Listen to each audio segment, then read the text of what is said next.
What the hell are we watching? This is absolutely unacceptable by the New York Knicks. And one of the main reasons, or the reason why I'm saying, what the hell are we watching, is because the game's still going on, but this shit is completely over. It's 141 to 119 with 2:03 left in this basketball game. And you know what? Okay, good thing Jalen Brunson isn't out there. That's probably the smartest thing the New York Knicks did tonight because the New York Knicks were god awful. I don't care that the Bucks have offensive firepower of Damian Lillard, who could splash it from downtown, work down the lane, score from mid-range territory. He's capable of going off for 40 any given night. He's an unbelievable basketball player. I understand that. Giannis Antetokounmpo being one of the best players in the game, top 3 player in the game, unbelievable defensively. He's a freak athlete, just finishes very well in the interior. His ability to facilitate, he's good on both ends of the floor. Fantastic player. Chris Middleton, who's been hovering around 12 points per game, there's been some inconsistencies, especially him getting older when it comes to injuries. His ability to get hot. I know Brook Lopez, Defensive Player of the Year, candidate last year. Cameron Payne, they went on to sign that has actually been pretty decent for them. Bobby Portis, I understand that. They're the 3rd seed. But the New York Knicks were historically bad on the defense side of the basketball tonight. It was absolutely unacceptable. In an in-season tournament game or a quarterfinals game, if you win this game, you go to Vegas. And that's the performance that the New York Knicks put up. The New York Knicks, I wanted them to get a statement win. I understand we beat the Heat, and that was an amazing comeback down the stretch. And we've been winning the games we're supposed to win. But if the Knicks want to be looked at as legit, they need to be more competitive in these games. And I'm saying at least be competitive because the New York Knicks just looked that bad tonight. They were so undisciplined defensively. The amount of times that someone wasn't in the right spot. I understand there's going to be open looks because Giannis attracts so much in the interior. Because Middleton is his ability to be a threat from mid-range. Lillard's ability to just put so much, catch the defense on their heels because you have to pick him up all the way outside on the perimeter, but falling for pump fakes outside on the perimeter. Even when Giannis wasn't in the game, Bobby Portis having an open look in that first half. And it was just kind of unlucky, in my opinion, when AJ Green was splashing those threes. I think maybe he had one open look. He hit some tough shots, give him credit there, because this was a back and forth offensive firepower game for both teams. Not for both teams in the second half, but for both teams in the first half. Believe it or not, this was a 3-point game when it came to the first half at the end of the second quarter. But right now it's 146 to 122. That's the game. The clock's literally winding down 6 seconds. We were down 3 points. But yeah, this was a back and forth game. Julius Randle, shout out to him tonight. Josh Hart competed defensively. But outside of that, does anyone deserve credit? Probably not. I know Jalen Brunson scored, but he was never in full control of getting to his spots and knocking them down, even from mid-range. He missed a couple free throws. He didn't knock down his threes. And he's been amazing from 3 this season, 47%. But I believe he was 0 for 5, 0 for 6. The New York Knicks didn't crack double digits when it came to making threes. Shout out to Josh Hart. He competed defensively, kind of made it interesting at the beginning of the fourth, and then right off the bat, we get lost when it comes to a three-pointer. Giannis in the interior. The Bucks just had an answer for everything. Middleton having just too much size over Josh Hart, being very patient, getting to that mid-range. But I'm going to tell you guys a stat right now that is just absolutely unacceptable. Absolutely unacceptable. First time an opponent has scored 37-plus points in each of the first 3 quarters of a game since 1962. We allowed the Bucks to do that against us. I understand they're a very good offensive team, but since 1962. And you know what game that was? The New York Knicks were on the other end of that, because that was Wilt Chamberlain's 100-point game. I'm going to get more into Randle. 25 points in the first half, 9 for 9 from the field. This dude has finally realized when he's been playing well lately, working downhill, not settling, hit some tough fall-away jumpers. He's not falling in love with the 3-ball. He's playing like Zion Williamson. And I've talked about that before. He should play like a Zion. Maybe he doesn't have that crazy first step like a Zion, at least Zion used to have, but he still kind of has it, in my opinion. but you just love seeing the non-settling, working downhill, drawing fouls, because that was the difference of the first half and the second half, that the New York Knicks were pushing that pace. The Bucks weren't playing good defensively, but either were the New York Knicks. It was just back and forth. It was either a foul, a three-pointer, easy bucket in the interior, someone flashing and getting an easy bucket for the Milwaukee Bucks. Just both teams, no one deserves credit defensively. But Randall I thought did a very good job. Yes, he had some moments in the second half, you could say, like basketball IQ wise, but he's the only one that consistently brought it. Let's see what he finished with, because to me the box score doesn't even matter. He had 41 points and we lost 146 to 122. That's how bad the defense was tonight.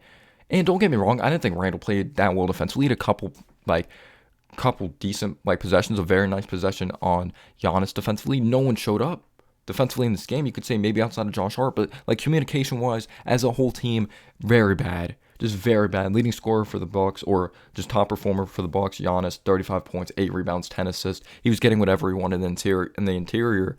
But it was just such an encouraging start. RJ getting to the foul line, Randall being aggressive. Even RJ, when he was missing shots, he was going after the offensive rebounds. Jalen Brunson just put his body into Malik Beasley, got to the basket.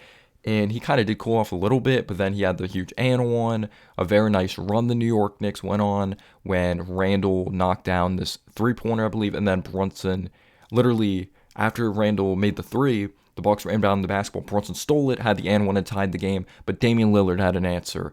Big-time threes. His range is ridiculous. The Bucks hit some ridiculous threes in this game, but then also you just got to hold this defense accountable. I'm not taking this New York Knicks defense completely serious until we learn how to contain the perimeter up against these contenders. It's just the true reality of this team. The New York Knicks aren't built right now to be a contender. We're not better than Philly. We're not better than Boston. We're not better than Milwaukee. We're not better than these top teams in the Eastern Conference. It's just the reality. Because even though you could say Brunson was out of control tonight, he still scored the basketball. Randall stepped up tonight. RJ Barrett got to be better. Since coming back from that migraine, he finally had his first 20-plus point game since mid-November. He's been inefficient as hell. He's been awful from the three-point line. Not good defensively. His IQ hasn't been there. 5th year in the league, got off to a good start, but you can't coddle this kid anymore. He needs to play better basketball. He needs to. Jalen Brunson's in his prime. He's 27 years old. You can't be cute with it. You can't you can't be afraid to make a move. And I'm not saying to trade RJ Barrett, but he's got to play better basketball. Randall stepped up tonight. Quentin Grimes, get this dude out of the starting lineup. I understand it's not like people say it doesn't matter who starts. It depends who closes. That's what really matters. But getting off to a fast start matters. Setting the tone matters. You have to see this guy not be aggressive out there. I know DiVincenzo didn't have it tonight, but we've seen examples from the past. It's just an excuse now when it comes to not getting involved, because we've seen Josh Hart, we've seen Dante DiVincenzo out there with Brunson, with Randall, and still be aggressive when they get the basketball. It comes down to your opportunities. Do you make the most of your opportunities when you get the basketball? And you don't just get a pass because you defend one of the best players on the team or the best player on the team, and you have a couple splash plays defensively. He's been inconsistent there. Grimes isn't enough. My boy MH brought up possibly trading for Jordan Clarkson. I'm not sure how he's been defensively, but literally the way, Brunson produces offensively, Randall's been producing offensively, but with the up and down of RJ and the up and down of this dude just way too inconsistent for it being his 5th year. I understand everyone grows at a different pace, but it's just been a theme, and it's just extremely, extremely frustrating. Just the pull-up mid-range, air ball, the shots are so off from beyond the arc. They're just so off. So when you have Grimes not even close to scoring double digits, RJ, he's scoring around he's going to score near 20, but when it's inefficient, Quickly didn't show up tonight. It was just so embarrassing. It was such an awful loss. And the Bucks played defense first in the second half. That really came down to it. Were the Knicks finally what team was going to play defense first? It really came down to that. And I really was frustrated. As amazing as Randall played offensively, at the end of that second quarter, I thought we gave, why was Randall backing off Lillard there? I thought we kind of knew Lillard was going to go into that 3-point shot. Maybe that's a nitpick, and you could say it was a tough shot, but that frustrated me. Randall, 41 points. We lose 146 to 122. I didn't think Mitchell Robinson played well. There's times I understand the versatility of offensively on this team with Brook Lopez's ability to space the floor, but we've seen the struggles of defending those versatile offensive players from Mitchell Robinson. But yeah, we weren't consistently getting those second chance opportunities. It sucks because Hartenstein distributed the ball very well at the beginning of the game. Again, the aggressiveness, but the Bucks slowed down this team. They made the Knicks a half-court team in the second half, and RJ can't consistently be a half-court player. He needs to consistently get out and run. We need more creators on this team, but also guys that know how to facilitate. But I thought Brunson was going to step up tonight. I thought he was going to be better than he did. I know everyone could say, like, yeah, look at the box score, but if you watch him tonight, he just was never in consistent rhythm. You needed more from DiVincenzo. I'm just extremely, extremely disappointed. You look at the box score here for the Milwaukee Bucks. I'm really interested to see how they shot from three. The Bucks were 23 of 38 from three, 60%. The New York Knicks were 7 for 23. Weren't bad from the free throw line. We actually shot it well there, 29 to 33. We got to the free throw line 33 times. The Bucks got there 19 times, and we still lost by that much. That's how bad and undisciplined this basketball team was. All right, we still got 12 offensive rebounds, but the majority of that second half was garbage time. They just set the tone right out the gate. But this is how you play in an in-season tournament game? I'm just extremely disappointed, guys. I'm very disappointed, and this team lacks the high upside. It was a big-time season for Grimes. How could he produce out there? How can he produce offensively? Is he going to take that step? Could he get to 14 points per game? He's just decreased in production. RJ got off this good start. I'm like, damn, we have the upside here to maybe possibly be up there with a Philly or maybe not a Boston, but at least Philly. Philly looks better than us in my opinion. But RJ, just since that, I know it's still early on in the season and I know he gets hot at times, but there's still like, you want that jump shot to be better.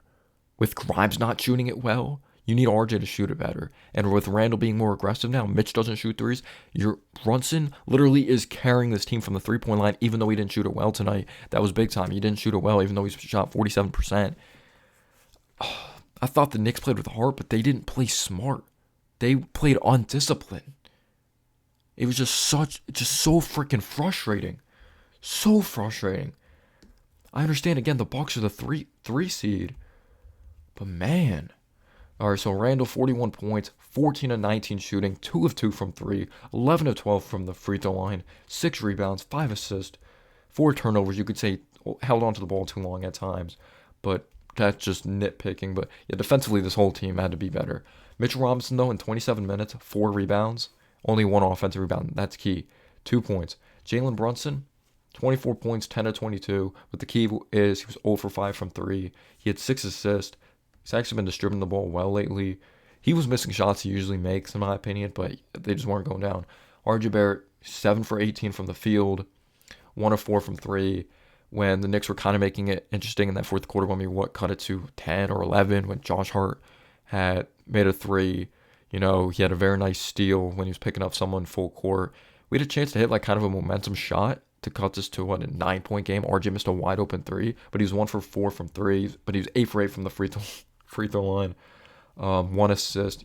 At least he crashed the glass tonight. 8 rebounds. But yeah, Quentin Grimes. In 18 minutes, this dude takes 1 shot, 1 rebound. He has 0 points and 4 fouls. Couldn't stay on the floor.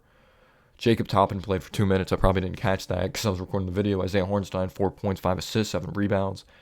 He played with heart. Again, this team just didn't play smart, though. Josh Hart, 11 points, 5 of 8 from the field, 1 of 1 from 3. 4 rebounds, 3 steals. I didn't mind how he played personally, but yeah, quickly needs to step up. Lately, he just hasn't really been consistent. 7 points, 1 of 7 from the field, 1 of 4 from 3. They really sped us up in the second half. Again, made us a half-court team. Yeah, you look at the Bucks, 35 points, 10 assists, 8 rebounds for Giannis, 15 of 22. Just getting whatever they wanted in the interior. 3 steals. Chris Middleton had 14 points, but he let the game come to him. He had 7 assists as well. Yeah, Giannis, 10 assists. Middleton, 7 assists. Damian Lillard, 7 assists with 28 points. He only took 13 shots because he didn't have to be nuts. And the shots he did hit were just extremely timely. Malik Beasley, 6 for 10 from 3, 18 points. When you're not really taking advantage of Malik Beasley consistently offensively, and like because he's not a good defensive player and he's producing offensively, you're not going to be in good shape. Bobby Portis off the bench, 13 points. Beauchamp, 6 points. Freaking AJ Green, after that, dude just didn't make another shot after that first quarter that he was killing us, but he set the tone early, 3 for 4 from 3, and literally the last few games he didn't score at all, but of course against the New York Knicks. I'm just like, I love that the New York Knicks are much better than I've seen like before in the past because I'm a younger Knicks fan, but this isn't a culture setting year anymore. You know, Brunson's in his prime. I just can't settle for this mediocrity. But at the end of the day, this is how this Knicks team is built. We're probably second round exit at this point right now. The Knicks don't have high upside, and I'm extremely disappointed. Let me know down below your thoughts. Peace out, y'all.